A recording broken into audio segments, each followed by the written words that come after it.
he's been playing well the last couple series. He's cranked it really up. He cranked it up a notch, especially when Vinny goes down, and he's been a leader on the back end. He's just playing solid hockey for us.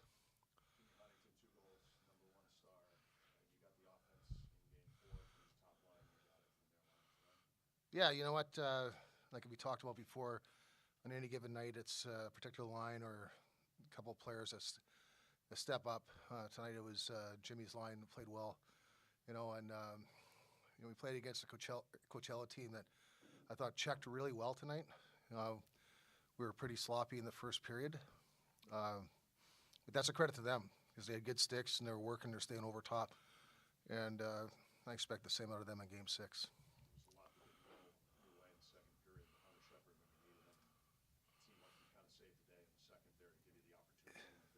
Yeah, he gave us a chance to win. Our second wasn't very good. I think we only generated 3 shots in the second period, something like that. And they were pushing pretty hard at us. They had us hemmed in a few times, for much of the period. So when we broke down, Shep was there for us. Last one for me, they were 6-0 in this building in the playoffs. You come in and take 2 of 3. How did you guys overall come into this building, one of the most hostile in the American League, and win 2 out of 3? Well, I think last year's experience kind of helped us out. The guys that were part of it last year, we know how well they play at home. Their fans do a good job of, cheering for them, and they get up for it. For us to get 2 out of 3, I think I'm ecstatic. It's tough to do. It's a very good hockey team. Can you talk about what it's like on the bench with your guys? You guys have been through so many tense, dramatic moments. What are the guys like in those situations? I mean, it just seems like the more tense and dramatic it is, the more comfortable these guys are. Well, I think the guys pull closer together. We're a close team to begin with, but like when Jimmy scored the third goal, the bench was really rallying. I dropped down to 2 lines, and the guys that weren't going out there, they were cheering the guys that were going out there to try to preserve the win. The momentum shifts that can come with late period goals. The one for Jimmy was huge with just 1 second left heading into the first period. Can you after the first? We didn't have a very good first period. You know what? We were sloppy. And like I said, they checked really well. They had good sticks, so we couldn't make passes through them. They were staying over top, and it made it very difficult on us. So it wasn't a very good first period. And to get that goal just before the intermission, it was a huge goal for us. You needed Game 4, but obviously you won at Game 5. Can you imagine what the reception is going to be back in Hershey for Game 6 and what Giant Center is going to look like? It's going to be nice to go back home to Giant Center, see our fans. I know that they'll be pumped up for us, and we're just going to have to ride the wave. Coach, why does this team just respond to like what you want? You said coming into Game 4, you need to pick up the forecheck. This morning you said you need more production out of more than one line, and Jimmy Huntington's line delivers. Just why did you seem to push the right buttons correctly? Well, it's pretty easy when you watch the game firsthand, and then you go back over in video. You can see where some players, you have to talk with them and say, hey, we need more out of you. The Huntington line was the line that we talked to today, and they responded really well. It's just them, the guys that have not won a championship know where we're at right now, how it's close, but we all understand that it's the first team to 4 games, and we haven't accomplished that yet. But as for pushing their buttons, it's just like maintenance with anything. It's got to keep your finger on certain guys, certain lines, and just make sure that they respond. Miro's first time in this situation, first series in this situation. What have you just seen out of him? He seemed to be not on the score sheet, but all over the ice, throwing his body up against the glass with the forecheck. He's been fine. Well, part of that too is that our power, they did a good job in the penalty kill. Our power play didn't generate a whole lot of shots, and I think he's part of one unit, and he thrives in that area. But Coachella did a really good job on their PK. But with his play away from the puck and going through bodies, he's learning that's the way you have to play to have success and grow as a player. And he's grown a lot over the course of the year. It's night and day from the start of the year. Coach, both combining last year and this year, you guys have shown an uncanny ability to win the close games in these series. Is there something about the makeup of your team that helps you sort of describe how you guys are able to do that? We're like that last year too. It starts in goal with our goalie. you know, when Hunter Shepard's on, he's tough to beat, and it starts from him. And then, you know, I think we just feel comfortable in those situations, and we don't get rattled because we played in those situations a lot over the past 2 years during the regular season. Todd, congrats on the win. What have you figured out with Coachella Valley? I mean, we've been watching them all year, and credit to your team, but they look not like themselves. So what are you guys doing to bother them? I think just apply pressure, just like they did to us tonight. Like, you know, trying to force them to make plays quicker than they want to, you know, through forechecking or through neutral zone pressure. That's what they did to us. So, like, let's look at the games that we won. You know, Coachella, the 5-on-5 stats don't look pretty for the Hershey Bears. So you got to give credit where credit's due. They're playing some really good hockey, and I know that they have a whole nother gear, and that's what I expect on Game 6. But you know, as for us, there's no secret weapon that we have that exposes anything that they do. You know, we had a few bounces with our wins, and you know, we got to be better in Game 6 because, you know, it's all going to even out in the end. It always does. Coach, you mentioned about how good Coachella's penalty kill has been against your guys' power play, but your penalty kill has been as good, if not better, against their power play. Talk about what your penalty kill crew's been able to do these last couple of games and how that's been able to provide you guys with momentum. Well, once again, it starts with your goalie. Your goalie is your best penalty killer, and you know, Patrick Weller, assistant coach, does a really good job of getting the guys to buy in because they are a pretty creative group and they do a good job on their power play, moving pucks around. So it's just a situation where I think the guys that are going out there, they're really focused and they're bought in. And you know, we had some good clears tonight where sometimes we don't clear the puck. It's like the kiss of death, but we were able to do that. You know, but you can't take a breath with this team that we're playing against because they're dynamic and they can hurt you. So, you know, like, this game's over with. We've got to focus on the next game. Any more? All right, thank you. Thank you. Just as a heads up, guys, for anyone that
Coach, the motto of the Firebirds throughout basically the entire season, as we've come to know it, has been good. Meaning resiliency, fortitude, water off a duck's back, things don't go your way, figure out to make it work. It seemed like now would be an applicable time for good.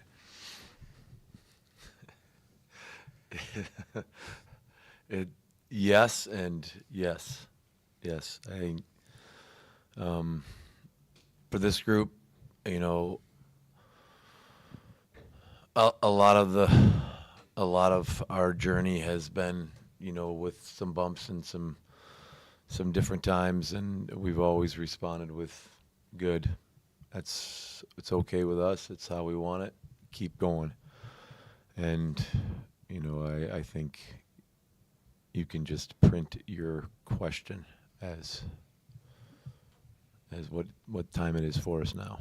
You know what? It's got to be back in Hershey. It's got to be back in Hershey. Good. But we're going to Hershey to win 6 and 7.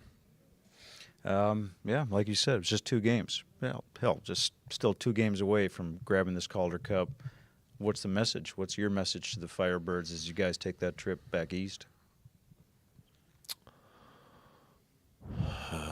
Pack for 2 games. That's what I said to the guys. Packed for 2 games. Like, we anticipated this thing going 7 games, and in order for us to win it, it's got to go 7 games. So we're packing for 2, and we're solely focused on getting Game 6 in Hershey and pushing it to 7.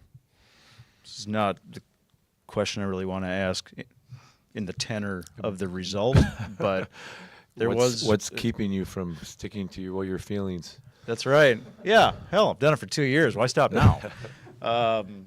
But in the first stoppage or media timeout, there was a very cool and deserving moment, and kind of watching the video and then taking a peek at you on the bench. There's obviously work to be done, but just seeing if you were watching it, and I hope you did, and hope you had a moment to appreciate it and to appreciate the fans' response.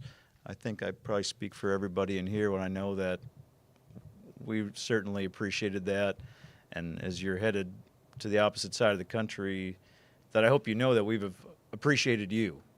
Well, thank you. I didn't watch much of it. I saw the Christmas photo with they superimposed a hat on my dog. It brought a tear to my eye. Not because of my dog in there, but I do truly appreciate the reception this team has got in the Valley, and I truly appreciate the guys' effort throughout the 2 years, and you know, it's someplace we're gonna miss. I'll tell you, it's something what we built here, and the fans, the team. It's something I hope to take with me. Dan, you know what you're up against, but you've proven this series you can win at Giant Center in that building. How do you guys do it, and what sort of adjustments need to be made in order to accomplish that Game 6 win to force a Game 7?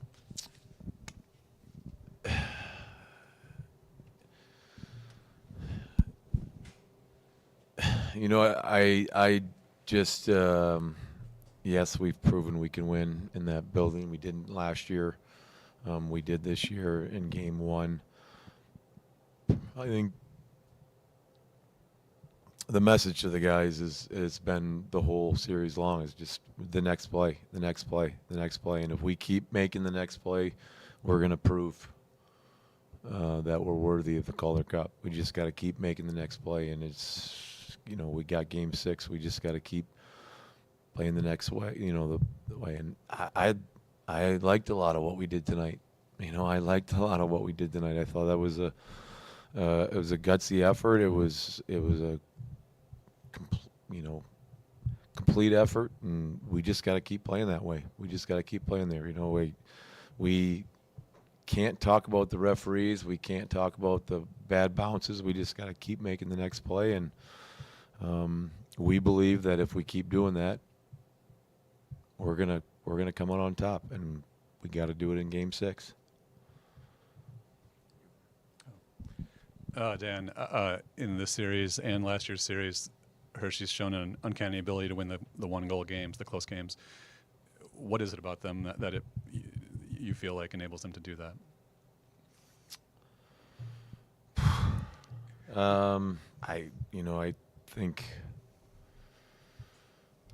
I think they're a good team. And, they were a good team last year. They're a good team this year. They got some dangerous players, and but they're really, just a really good team. And it's gonna be a one-goal game. It's gonna, you can't expect it to be any different. And that's we won a one-goal game in game one in that building. When we win in game 6, it's going to be a one-goal game. We got to be ready for that fight, ready for that battle, and we got to come out on the other end of it.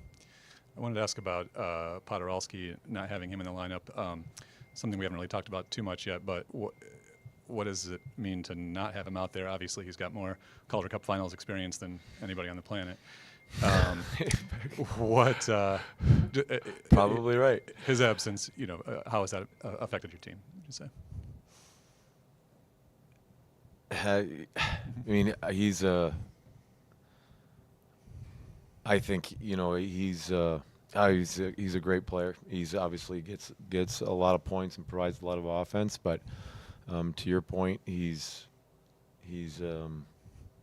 more than providing points. He's a winner, and he's done it over and over and over again. He's been in the finals a bunch of times and continually, and he's still in the finals right now.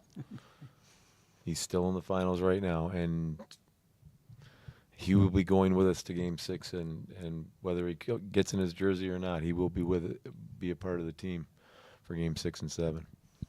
Thanks. Time for one more. Coach, it looks like Hershey may be getting stronger. Is that possible? Is that what you guys are seeing?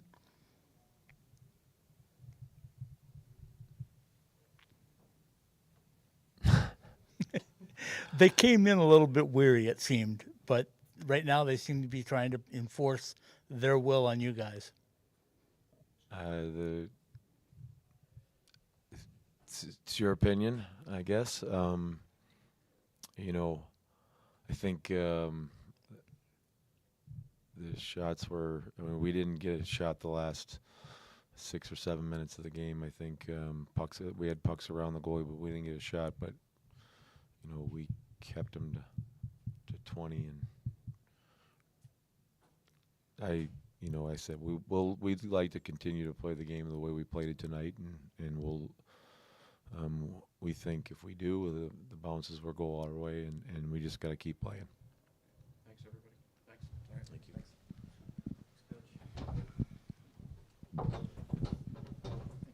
You're welcome. Thank you. Thanks, Dan. Go get them. Some of our guys are coming in here, you said? Oh, thanks, Jason.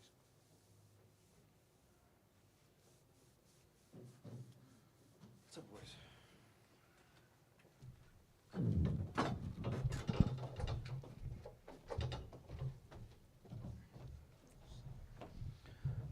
We got Cole and Kale. It's going to be a boy band.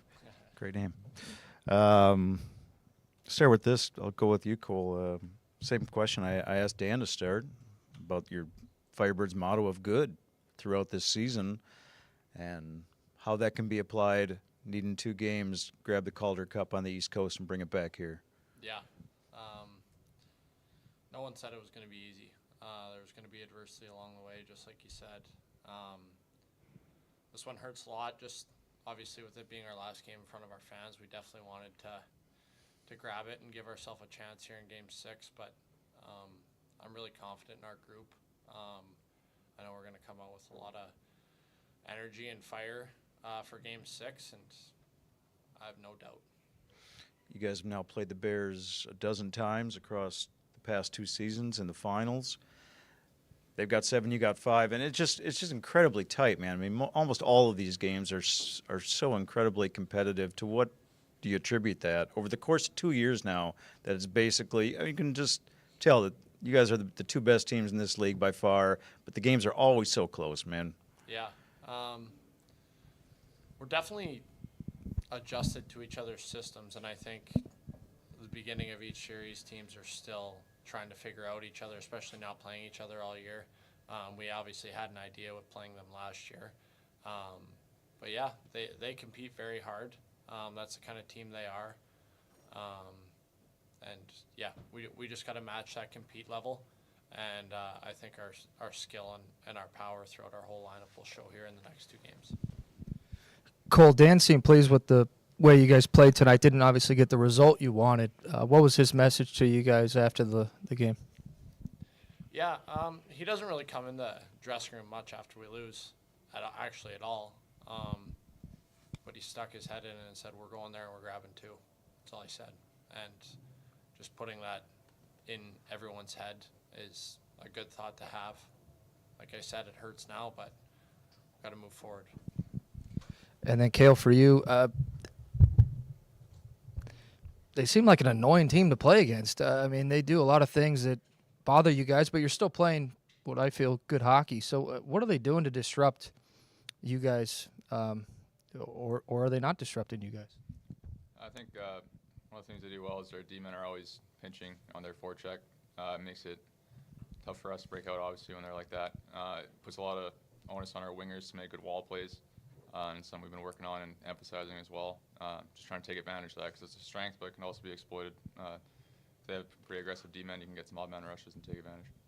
And then last one for me, you got to go all the way cross-country and play in a tough barn. So I think you guys know the uphill battle. So how do you get it done in Game 6 and force a Game 7 and give yourself a chance? I think we just gotta have belief in ourselves. I mean, we know we gotta win 2 more games, and I think we've won 2 in a row a lot this year. I think it's nothing new we gotta do. We just gotta go into Hershey and do a job. Cole, I think everyone knows that the Firebirds had the best road team in the league this year. How can you take what you guys did during the regular season and even in the playoffs, winning games on the road? You guys have won on the road in every series, and take that and use that in Hershey. Yeah, we're a good team no matter where we play. And like Cale said, we have a lot of belief in our group. Yeah, it's going to be tiring getting all the way across country and going into that building. We've played there many times, so we grabbed Game 1 there. We're going to go there, focus on Game 6, grab that one, and move from there. I'll ask Cale this. I just wanted to ask about the goal they scored at the end of the first period. Certainly, deflating to see someone score in the last second like that. How did that affect you guys kind of in that intermission there? Obviously, it hurts a little bit giving that one up. But our message in the room in that first intermission was just we had a good first period. Just keep playing like that, and we would have been fine. And then Cole, having won Game 1 in Hershey already after last year, as you said, not winning any, how valuable is that to have seen yourselves win there? Yeah. Coming into Game 6. Yeah. Obviously, they're going to use their crowd and try to take that for energy. But there's nothing like a team with their back against the wall. Yeah, we're going to go in there. We've got nothing to save it for on Monday. Mm-hmm. We're going to put it all on the line, and if we do that, I know our group's going to come out on top. Okay, thanks. Anybody else? All right. Thanks, guys. Thank you. Good luck. Safe travels. Thanks, guys. Good luck.